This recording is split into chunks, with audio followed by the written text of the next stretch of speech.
Apa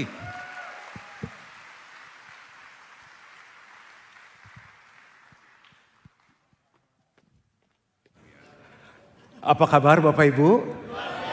Selamat untuk Presiden dan Wakil yang baru terpilih yang sudah dilantik. Terima kasih ya Bapak, semuanya berjalan dengan aman. Dan Tuhan yang sudah menetapkan, kami percaya 5 tahun ke depan Indonesia akan maju, diberkati dan jadi berkat. Kami mau belajar firman karena di luar Tuhan kami gak bisa buat apa-apa. Bicara bagi kami siap mendengar. Di dalam nama Tuhan Yesus. Amin. Silakan duduk Bapak Ibu yang dikasih oleh Tuhan. Selalu senang ketemu dengan keluarga GBI Gilgal. Dan dalam 6 minggu ini kita akan belajar tentang values atau nilai. Kita selalu senang dengan sesuatu yang berharga. Dan Tuhan Yesus bilang kamu adalah garam dunia. Kelasnya kita dunia. Dan jika garam itu tawar, tidak ada lagi gunanya selain dibuang dan diinjak oleh orang. Dimanapun Tuhan taruh kita, apapun fungsi kita, ibu rumah tangga, profesional, pebisnis, pelajar, mahasiswa, setiap kita diberi kesempatan yang sama untuk jadi seseorang yang bernilai. Kenapa ada orang yang memiliki gaji yang besar, mendapatkan keuntungan yang besar, posisi yang tinggi karena mereka memiliki nilai. Dan bagaimana caranya bernilai saat kita membaca firman dan melakukannya, nilai kita bertambah di dalam kehidupan. Jadi bangunlah nilai di hidupmu, di pernikahanmu, di kantor, dan di gereja ini kita membangun nilai fiesta. Family, integrity, enthusiasm, serving, teamwork, attitude. Dan saya sudah mulai dengan family dan pastor saya membahas tentang integrity dan saya sekarang bahas tentang enthusiasm. Dan saya berikan judul full of God. Jadi nilai adalah sesuatu yang kita percaya, kita pegang, kita hidupi, kita bayar harganya dalam perjalanan menuju visi yang Tuhan taruh dalam hidup kita. Kalau di gereja ini adalah menjadi jemaat yang kuat. Nah ada orang dalam bisnis punya visi, aku ingin kaya, aku ingin bisnisku besar, tapi gak punya nilai. Dia halalkan segala cara. Dia sikut kiri, sikut kanan, tendang kiri, tendang kanan, makan teman, makan saudara. Gak boleh, harus punya nilai. Nah apa hubungannya ya antusias? Nanti di akhir khotbah 30 menit ke depan kita akan melihat bahwa antusias itu dampaknya luar biasa. Ini bisa diaplikasikan dalam segala aspek kehidupan kita. Judulnya adalah full of God. Karena hidup kita bisa full dengan apa saja. Full dengan perzinahan, full dengan hal duniawi, full dengan materialistik. Tapi full of God, penuh dengan Tuhan itu luar biasa. Nah kata antusias berasal dari bahasa Yunani entosiasmos. Itu dibagi dua kata, en adalah di dalam, theos adalah Tuhan. Entheos dipenuhi dengan Tuhan atau terinspirasi oleh Tuhan. Jadi kita akan terus belajar dua kata ini, dipenuhi dengan Tuhan atau terinspirasi oleh Tuhan. Ada orang yang hidupnya dipenuhi dengan banyak hal. Hal duniawi, hal pornografi, hal materialistis. Dan dia mungkin terinspirasi oleh orang-orang, kan ada yang bilang body goal, relationship goal. Ada yang dengan misalnya tokoh-tokoh tertentu, pebisnis tertentu, enggak ada yang salah. Saya pun lagi mentoring anak saya. Saya bilang Carissa kalau mau belajar bisnis, saya kasih beberapa artikel. Ini saya lagi kasih dia satu materi, kamu belajar nih. Ini pengusaha ini. Hari ini kamu belajar dia suksesnya kenapa, malam diskusi sama Dedi. Kamu belajar ini pebisnis ini, kenapa dia sukses, malam diskusi sama Dedi. Saya kasih dia materi. Jadi nggak ada yang salah, tapi saya bilang tetap yang paling pertama adalah Alkitab yang harus kita pelajari. Aduh pastor, ini berat sekali pagi ini. Kita sederhanakan. Jadi ingat, coba bilang sama-sama, dipenuhi dengan Tuhan, terinspirasi oleh Tuhan. Nah sederhananya gini, antusias adalah keadaan di mana seseorang memiliki semangat dan energi yang berasal dari hubungan dengan Tuhan. Nah, pada perkembangannya, antusias memiliki arti semangat, terhadap sebuah aktivitas atau tujuan tertentu tanpa faktor Tuhan di dalamnya. Sedangkan bahasa aslinya tuh karena Tuhan. Tapi kan sekarang orang udah pakai antusias, ayo semangat, semangat, antusias, antusias, antusias. Dasarnya itu Tuhan sebetulnya. Gimana semangat, gimana antusias? Karena sumbernya Tuhan sebetulnya. Nah, penggunaan kata enthusiasm dalam bahasa Inggris dimulai pada abad ke-17. Kita nggak tahu saat itu kita udah di mana tuh, belum ada. Untuk menggambarkan semangat ketuhanan yang besar yang akhirnya pudar dan berkembang menjadi pengertian yang umum juga. Nah, langsung aja kita akan belajar 3 contoh hamba Tuhan di Alkitab di mana kata antusias ini keluar.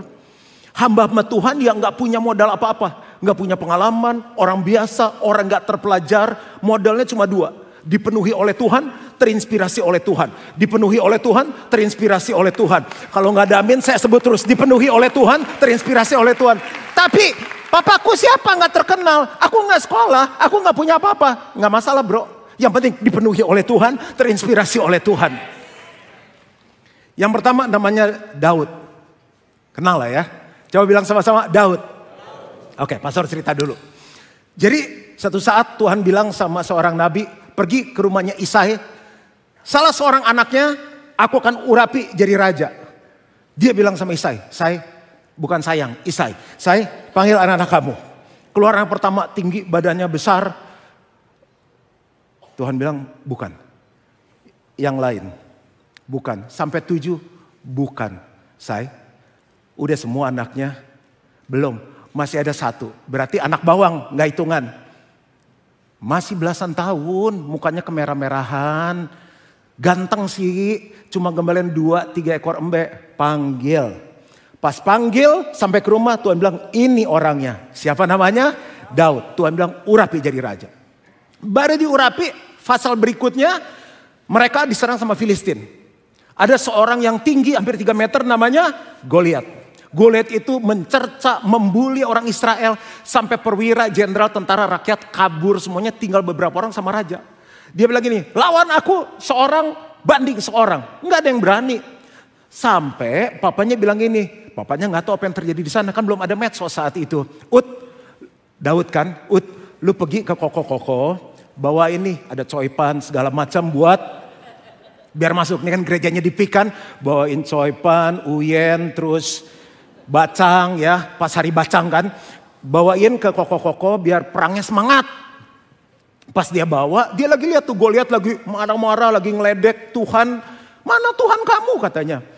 Siapa sih itu orang katanya tinggi gede. Oh itu tuh pada kabur semuanya. Oh tuh raja sampai bilang kalau ada yang berani lawan dia. Anak raja yang perempuan boleh kawin.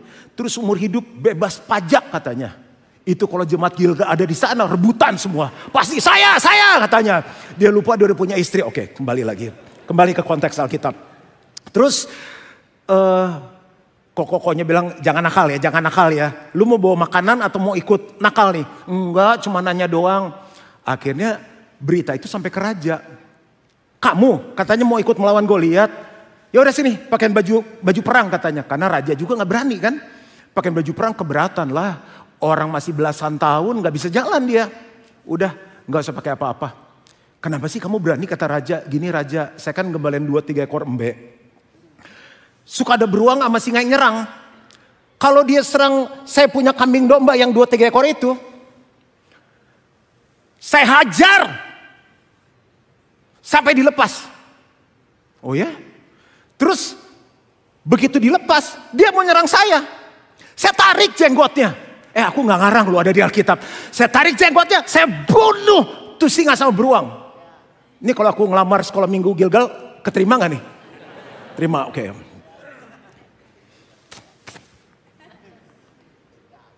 Boleh kata raja. Yalah hitung hilang rakyat 1 kan. Oke siap. Nah sekarang baca ayatnya. 1 Samuel 17 ayat 45-49.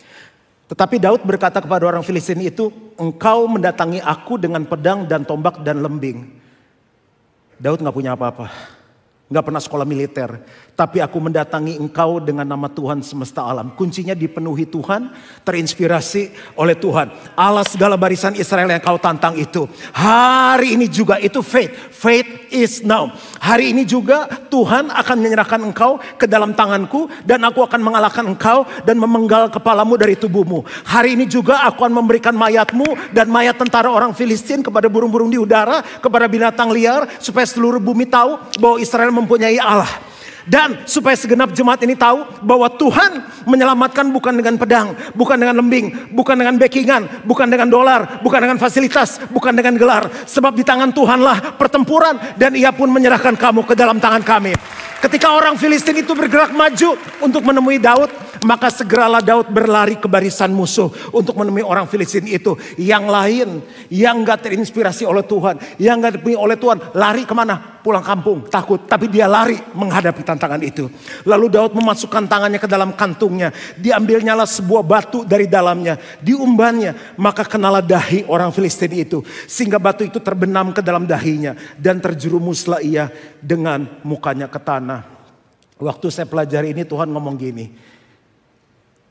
Bapak Ibu dengarkan ini. Daud itu anak muda, gak diperhitungkan anak bawang.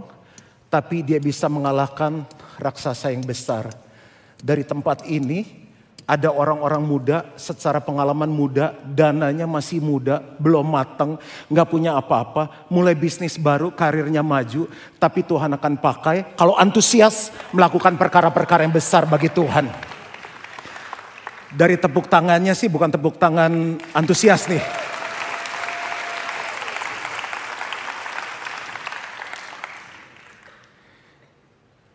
Kita bisa dari tempat ini modalnya satu, dipenuhi Tuhan, terinspirasi oleh Tuhan. Kita nggak punya apa-apa.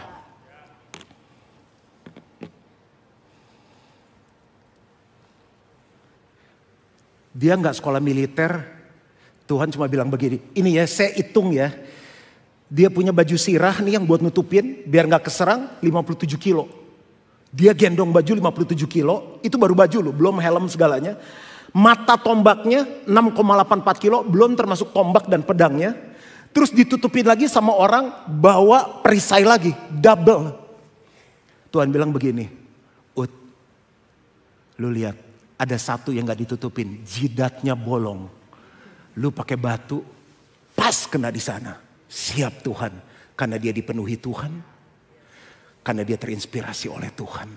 Dia gak ngomongin bapaknya, dia gak ngomongin kokoh-kokohnya, dia gak ngomongin siapa, yang disebut cuma Tuhan. Kalau aku menang, itu Tuhan. Tuhan yang melepaskan dulu, Tuhan yang melepaskan sekarang. Tuhan yang kasih kemenangan, kalau aku menang, nama Tuhan yang dipermuliakan. Nomor 2, contoh hamba Tuhan, Petrus. Coba bilang sama-sama Petrus. Ini orang biasa juga nih. Alkitab bilang nggak orang terbiasa nelayan. Dikenal gak terpelajar. Jadi orang biasa. Ini no play-play nih. Dari Gilgal orang-orang yang biasa. Siapa sih dia? New Kids on the Block. Akan melakukan hal-hal yang tidak biasa.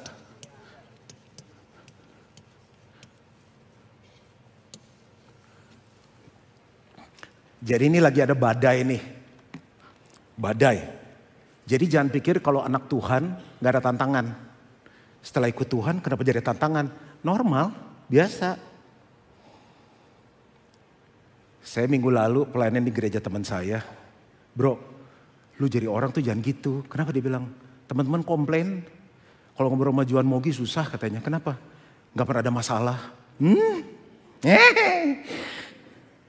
Saya bilang suruh dengerin khotbah gue jangan lompat-lompat. Dengerin tiap minggu khotbahnya. Ya kalau gue tiap kali ketemu orang cerita masalah ya orang gak mau ikut Tuhan atuh. Saya bilang ada waktunya saya cerita. Pas konteksnya dong. Gak mungkin hidup gak ada ujian. Please deh.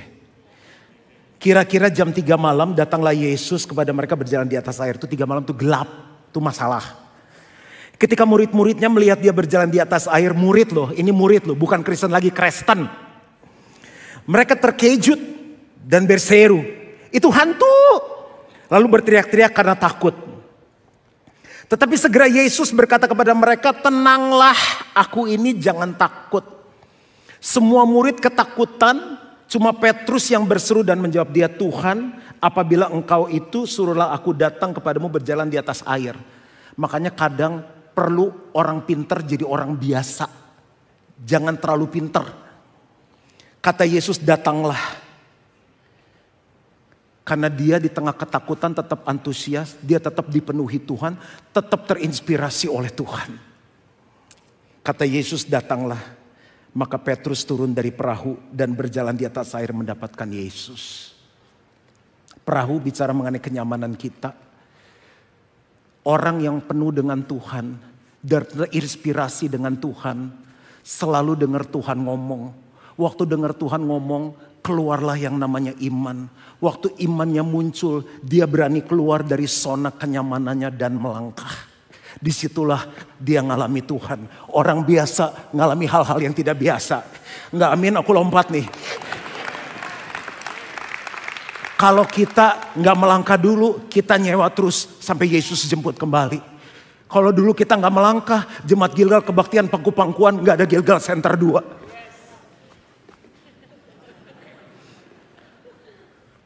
Kenapa banyak orang takut melangkah? Karena udah gak punya lagi antusias. Kenapa gak antusias? Karena hidupnya gak dipenuhi Tuhan. Udah gak ada lagi firman. Udah gak lagi denger Tuhan ngomong. Kalau Tuhan gak ngomong gimana ada iman? Dia terinspirasi oleh orang-orang lain yang hidupnya tidak dipenuhi oleh Tuhan. Dipenuhi oleh daging. Jadi orang maju di bisnis karena pemikiran daging. Dia berhasil. Jadi kita ikut-ikutan, kita gagal. Kita bilang, kok orang lain berhasil, aku gagal. Karena kamu gak dipimpin oleh Tuhan.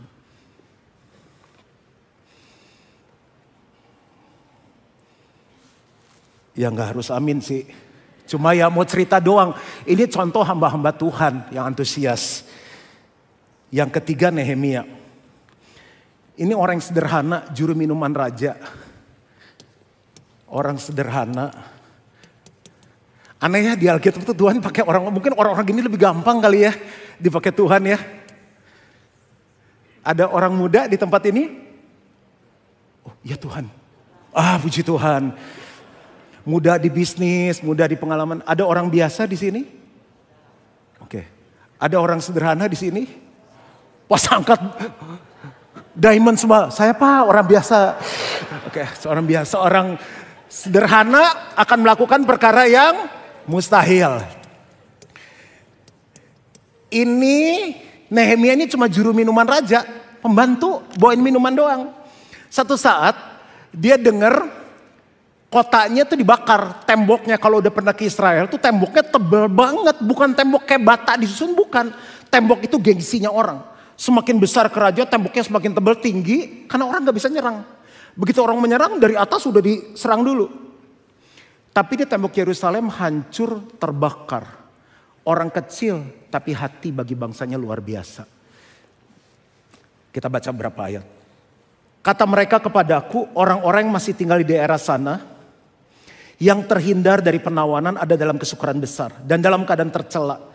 Tembok Yerusalem telah terbongkar dan pintu-pintu gerbangnya telah terbakar. Aku menjawab mereka, kataku, Allah semesta alam, Allah semesta langit, dialah yang membuat kami berhasil. Sumbernya siapa, inspirasinya? Tuhan. Kami hamba-hambanya telah siap untuk membangun. Nggak punya duit. Pembantu berapa sih gajinya? Juru minuman raja. Tetapi kamu tak punya bagian atau hak dan tak akan diingat di Yerusalem. Kalau kita baca di rumah Nehemia 1, dia dibully, banyak musuh, oposisi. Tapi ada backup support dari Tuhan. Bupati kasih izin, raja kasih izin. Maka selesailah tembok itu pada tanggal 25 bulan Elul dalam waktu 52 hari. Ini pembangunan tercepat nih. Bukan tembok satu begini loh. Itu tembok gede, besar. Ketika semua musuh kami mendengar hal itu, takutlah semua bangsa sekeliling kami. Mereka sangat kehilangan muka dan menjadi sadar, baca sama-sama 2-3, bahwa pekerjaan itu dilaksanakan dengan apa? Bantuan Allah kami. Kuncinya apa? Dipenuhi oleh Allah dan terinspirasi oleh Allah. Ada satu titik dalam hidup kita di mana Tuhan bawa ngalami kita secara pribadi, kita hanya bisa dipenuhi oleh Allah dan terinspirasi oleh Allah. Sekarang masuk ke khotbah 3 hal aja. Bagaimana sih mengaplikasikan nilai antusias dalam kehidupan kita? Gimana ya bisa kayak si Daud, bisa kayak si Petrus, bisa kayak si Nehemia. Yang pertama lewat kerajinan. Ini 3 ayat yang berhubungan dengan kata antusias di Alkitab. Roma 12 ayat 11. Kita baca sama-sama dengan suara semangat dan antusias. 2, 3. Janganlah hendaknya kerajianmu kendor. Biarlah rohmu menyala-nyala dan layanilah Tuhan. Kalau mau rohnya menyala-nyala, antusias seperti Petrus, antusias seperti Nehemia, antusias seperti Daud. Daud aja memuji Tuhan 7 kali. 7 kali dalam sehari aku memuji-muji engkau. Ya berarti apa? Kita mesti rajin baca firman. Saya kalau pas lagi cross trainer, treadmill, zona 2. Kan pakai kuping itu tuh earphone. Pakai handphone. Saya dengar khotbah. Begitu saya dengar khotbah, iman saya muncul. Roh saya menyala-nyala, saya dipenuhi Tuhan, terinspirasi oleh Tuhan. Jadi kampungan pastor nggak ngikutin drakor. Jangan salah. Coba tanya drakor apa? I know. Emily in Paris? I know. Apalagi? I know. Tapi firman. Bangun pagi tadi langsung keluar, pembantu belum bangun. Ku menyembah sama-sama dalam kudus hadiratmu,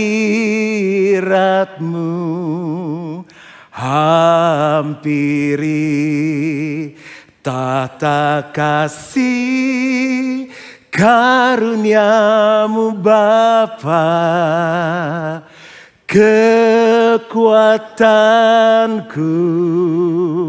hanya dalam. 2 kali lebih keras lagi. GB Gilgal. Segalanya. Kamu penuhi harimu dengan apa? Janganlah hendaknya kerajinanmu kendor. Baru apa? Biarlah rohmu menyala-nyala. Waktu kamu rajin mencari Tuhan, antusias itu timbul dan layanilah Tuhan. Tapi kita kan bukan pendeta. Loh, melayani istri kan melayani Tuhan. Bisnis kan melayani Tuhan. Kuliah kan melayani Tuhan. Gedein anak kan melayani Tuhan. Pak, Bu, emang jadi pendeta gampang? Aku mau kerja berat, tanya aja sekretaris saya jadwal saya gimana. Anak saya melihat Dedi. Saya kerja berat. Saya mendingan capek fisik daripada capek hati. Pendeta bukan hanya capek fisik, capek hati. Nolongin orang nusuk kita. Nolongin orang, mau ngatur kita. Nolongin orang, disalah mengerti. Kalau saya nggak rajin, roh saya nggak menyala-nyala, selesai saya. Bapak Ibu ngadepin persaingan sekarang, ngadepin ekonomi global. Brand-brand mewah lagi turun, terjun bebas sekarang penjualannya. Semua laporan keuangan, semua banker-banker, para ekonom tuh ngirim ke saya. Saya baca semuanya, perkembangan dunia apa yang terjadi. Kalau kita nggak antusias, hadepin sekarang dunia. Janganlah hendaknya kerjaanmu kendor, biarlah rohmu menyala-nyala dan layanilah Tuhan. Setiap hari nggak ada absen, nyembah Tuhan, baca firman. Sel nggak pernah absen. Pastor Henny ini saksinya. Saya mana anak saya masih sel, masih doa. Saya kalau nggak ada khotbah duduk di sini nyatat khotbah. 5 kali gue dengar firman. Yang diundang begini, Pastor mau pulang aja. Nggak bosan dengerin saya khotbah? Enggak, saya bilang. Karena saya mau rajin supaya roh saya terus menyala-nyala. Gue turun masih surfing ke lodge, ngasih teh, ngasih kopi, nyalamin anak-anak kayak Aster saya. Hai gitu. Karena kalau anaknya takut kan pastornya gede badannya. Hai gitu. Masih meluk anak-anak. Ini kurang rajin tepuk tangan, kurang antusias tepuk tangannya. Ini kan salah satu Gilgal dikenal tuh gereja paling antusias di Jakarta. Bener. No play. Yang kedua, pada mau antusias gak nih? Lewat standar kehidupan. Kolose 3:23. Apapun juga yang kamu lakukan, yang kamu perbuat, perbuatlah dengan segenap hatimu seperti untuk Tuhan. Dan bukan untuk manusia. Segala hal. Hari ini saya pakai baju apa ya? Saya khotbah harus rapi. Duh, tali sepatu lepas nih. Karena nilai kita excellent kan? Saya bikin khotbah harus bagus. Kenapa? Karena saya buat untuk Tuhan, Tuhan lagi duduk dengerin saya khotbah. Tapi ngomong khotbahnya bagus gak sih? Bener. Ini geran lagi.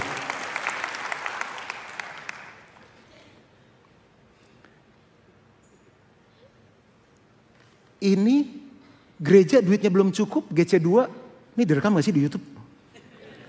Desain interior udah masuk karena memang udah harus gambar. Coba kasih lihat desainnya. Bocoran dikit. LED-nya rencana keliling supaya kalau ada yang tidur nggak bisa ada yang tidur nanti di gereja baru. Saya bilang bisa orangnya Noel gak ya? Wih bangun gitu bisa katanya ntar bisa ya kali.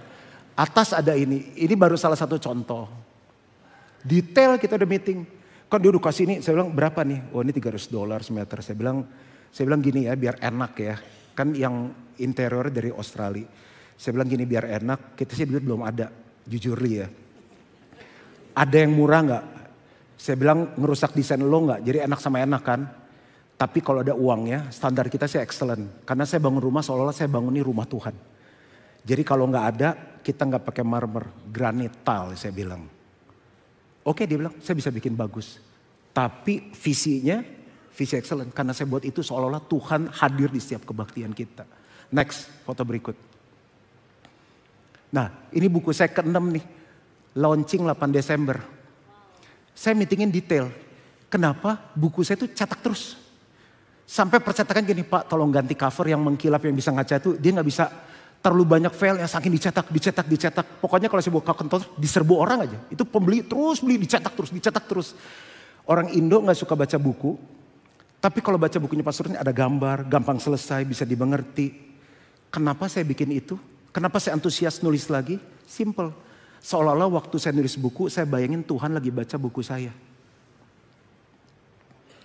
Bu, kalau masak jangan cerewet. Udah tinggal mesen doang Gojek, minta istri masak. Emang zaman Siti Nurbaya? Jangan bu. Anggap Tuhan nanti makan masakan ibu. Terus kalau keasinan, terus malaikat bilang kenapa Tuhan? Keasinan gitu. Anggap Tuhan nanti makan malam sama suami kita. Amin Pak, cepetan. Pak yang udah lama gak cium istri, tolong cium istrimu dengan segenap hati seperti untuk Tuhan. Cium. Yang bunyi I love you, yang udah ngomong I love you, ngomong I love you. Masak antusias, layani suami antusias. Ntar kalau mau shopping bu, shopping dengan gak bisa dijebak sedikit, oke. Udah beda konteks yang terakhir, oke.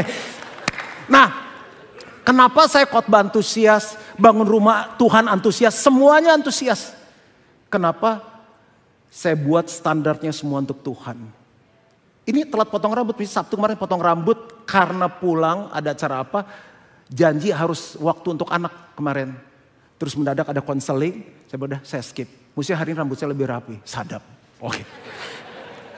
Karena Tuhan hadir waktu saya khotbah gitu. Itu buat saya terus antusias dalam kehidupan. Standarnya tinggi. Udah maksimal nih antusias segini tepuk tangannya. Maaf ya, saya bukan gila tepuk tangan. Ini latih saudara, supaya kalau anak saudara konser, walaupun mainnya miring-miring, kita orang tua yang transfer. Terus kita bilang, anak kita gue semangat. Dia tahu dia miring mainnya, tapi papanya tuh antusias. Itu bagus. Ah gitu. Udah cukup. Udah. Yang ketiga, apakah kita belajar sesuatu? Lewat cara beribadah kita. Mazmur 100 ayat 2. Baca sama-sama 2, 3. Beribadahlah kepada Tuhan dengan itu antusias. Datanglah ke hadapannya dengan itu antusias. Coba lihat video berikut ini. Oke. Siapa yang di sini hobi nonton bola? Nggak ada jebakan, bener nanya tulus. Nonton konser. Oke. Sampai tiket war nonton konser, benar gak? Konser jam 7 datang jam berapa? jam 4, jam 5. Benar gak? Keringetan kan? Lengket, bau kan? Pulangnya berapa jam? Macet kan? Bener gak? Suara habis kan? Minum obat isep kan? Nah. Nonton bola, gol, gol. Besok sakit kepala kan? Begadang kan? Piala Dunia, Piala Eropa, bener gak? Pas tahun baru, kemarin saya pelayanan di Amerika. Beberapa pasang ikut bareng. Kita pisah hotel katanya malam tahun baru. Ngapain saya bilang? Lihat itu countdown, bola turun katanya. Oh mau ikut gak pastor? Wah repot ya, saya bilang beres. Bagus katanya. Berapa semalam? $2,000-3,000 lah. Makasih. Ngapain ya bang? Bagus sekali gini. Itu tadi. Jadi saya bilang enggak, gue di TV aja. Saya melihat orang begitu antusias untuk sesuatu, untuk seseorang yang gak pernah mati bagi hidupnya. Kita harus bayar. Waktu kita sakit, waktu kita susah, mereka gak pernah tolong kita. Kita ke GBI Gilgal setiap hari Minggu. Kita mesbah setiap hari di keluarga, 2-3 orang berkumpul, Tuhan hadir. Kalau kita sepakat, kita minta sesuatu, Tuhan memberikannya di dalam nama Tuhan Yesus. Tapi kita mimpin mesbah keluarga, kayak ayam mau disembelih. Pada mau doang nih, kalau nggak papa juga ngantuk nih. Ya anaknya udah pak, tidur aja pak. Semangat dong, ayo anak-anak kita mau mesbah keluarga. King Kong badan, papa bener kayak King Kong. Dah besar semua, mama juga jadi King Kong. Namun kaki semuanya bangun. Sekarang mama yang pimpin pujian, gitu dong. Cerita Daud tuh kayak pastor tadi. Lalu Daud bawa coipan. Masa Daud bawa coipan pak? Iya bawa kue tiaw goreng gitu. Kan tidak menambah firman divariasi. Jadi anak tuh demen sama firman. Papa cerita anak antusias.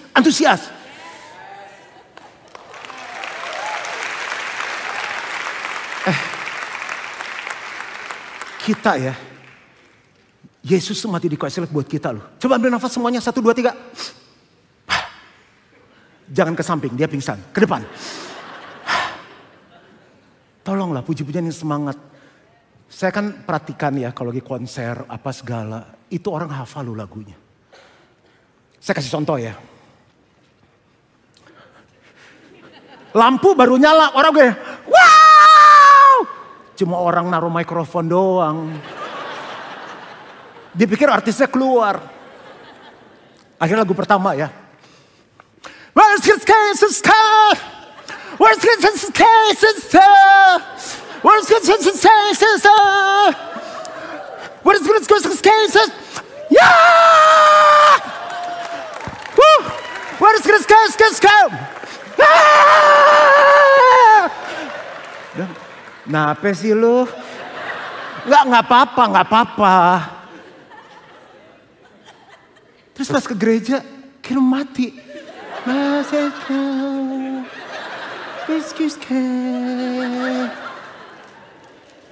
Udah selesai. Tuhan memberkati.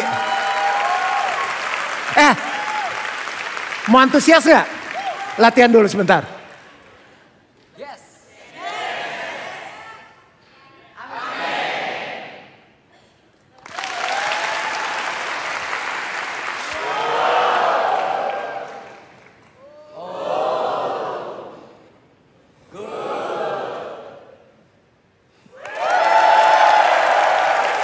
Anak konser nih ketahuan. True bukan true, true. Ya terus.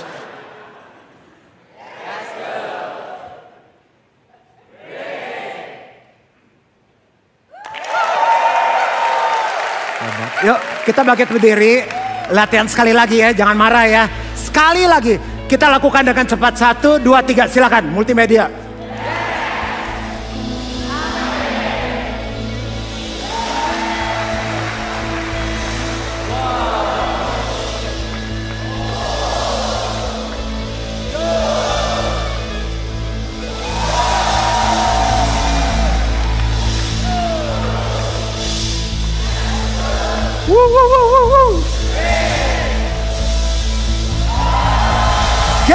Gilgal, are you ready? Come on! Semuanya tepuk tangan untuk Tuhan kita yang